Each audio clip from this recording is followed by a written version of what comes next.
Hello दोस्तों, मेरा नाम है शुभम। आपका हमारे यूट्यूब चैनल पर बहुत बहुत स्वागत। तो आज हम इस वीडियो में जानेंगे कंप्यूटर सीपीयू के बैक साइड में जितने सारे पार्ट्स दिए होते हैं उन पार्ट्स का क्या क्या यूज़ होता है। तो चलिए बिना देर के वीडियो स्टार्ट करते हैं। सीपीयू का इमेज ले आता हूं जिसकी मदद से मैं आप लोगों को अच्छे तरीके से समझा सकूं।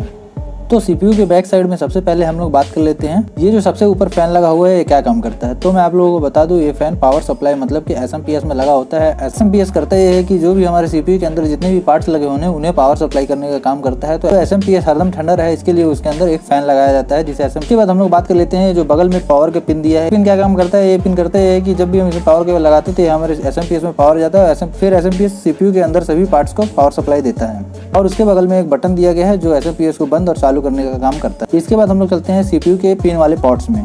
पिन वाले पोर्ट्स में आप लोगों को सबसे पहले मिलता है कीबोर्ड और माउस का पोर्ट, जिसे इसमें अलग अलग कलर इसलिए दिए होते हैं कि हम पहचान सके कीबोर्ड का कौन सा है और माउस का कौन सा कलर है। तो कीबोर्ड का पोर्ट होता है वो ग्रीन वाला होता है और जो माउस का पोर्ट होता है वो ब्लू वाला होता है। इसके बाद दूसरे नंबर पर चलते हैं यूएसबी पोर्ट के ऊपर। यूएसबी पोर्ट का ज्यादातर यूज कार्ड रीडर और पेन ड्राइव के लिए किया जाता है, लेकिन बेसिकली अब देखा जाए तो जितने भी कीबोर्ड और माउस आ रहे हैं वो सभी यूएसबी पोर्ट वाले ही आ रहे हैं। पोर्ट का यूज हम कार्ड रीडर, पेन ड्राइव और माउस कीबोर्ड के लिए कर सकते हैं। इसके बाद हम लोग तीसरे नंबर पर चलते हैं ईथरनेट पोर्ट के ऊपर।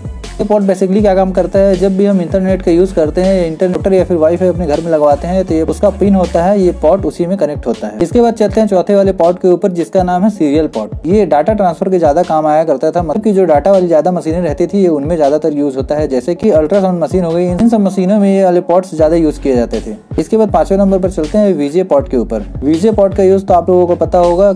वीजे पोर्ट काम ये करता है, जब भी हम अपने सीपीयू को मॉनिटर से कनेक्ट करते हैं तो हमें वीजे पोर्ट की जरूरत पड़ती है। जो हमारा मॉनिटर होता है वो हमारे वीजे पोर्ट से ही कनेक्ट होता है। अब चलते हैं छठवें नंबर पर। छठवें नंबर पर जो आता है उसका नाम है पैरेलल पोर्ट। इस पोर्ट का भी यूज अब बहुत कम हो गया है, क्योंकि इस पोर्ट का यूज सभी जगहों पर नहीं किया जाता है, बल्कि रेलवे स्टेशन या फिर बैंक में, क्योंकि वहाँ पर बड़े बड़े प्रिंटर्स लगे होते हैं जो डॉट डॉट करके टाइप करते हैं। ज्यादातर उन प्रिंटर्स में पैरेलल पोर्ट के ही पिन दिए होते हैं। इसके बाद हम लोग चलते हैं सातवें नंबर पर। सातवें नंबर पर जो ये पिन आते हैं, जो आपको 3 कलर के पिन दिख रहे हैं, ये तीनों पिन अलग अलग काम करते हैं। इन तीनों पिन के कलर तो अलग ही है और ये काम भी अलग अलग ही करते हैं। तो मैं आप लोगों को बता दूं, सबसे पहले जो पिन दिख रहा है पिंक कलर का, ये काम क्या करता है, जब भी हम माइक्रोफोन मतलब कि माइक का यूज करते हैं तब ये पिन हमारे काम में आता है। और जो इसके बाद ब्लू वाला दिख रहा है ये होता है साउंड इंस्ट्रूमेंट, मतलब कि साउंड या म्यूजिक से रिलेटेड जितने भी डिवाइस होते हैं उनको कनेक्ट करने के लिए, जैसे कि गिटार हो गया, मिक्सर हो गया और भी बहुत सारी चीजें। और इसके नीचे जो येलो वाला दिया है वो काम ये करता है कि हम अपने सीपीयू में साउंड के लिए जिस भी चीज का यूज करते हैं, मतलब कि जैसे छोटा होम थिएटर या फिर स्पीकर, तो उसके पिन दिए होते हैं उनका यूज इस पोर्ट में किया जाता है।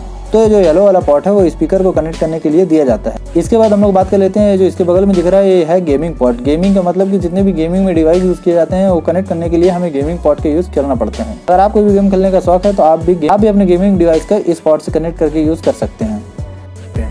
वीडियो पसंद है तो वीडियो पर लाइक, कमेंट, शेयर करना ना भूलें। और इसी तरीके से और भी वीडियो को देखने के लिए हमारे चैनल को सब्सक्राइब जरूर करें।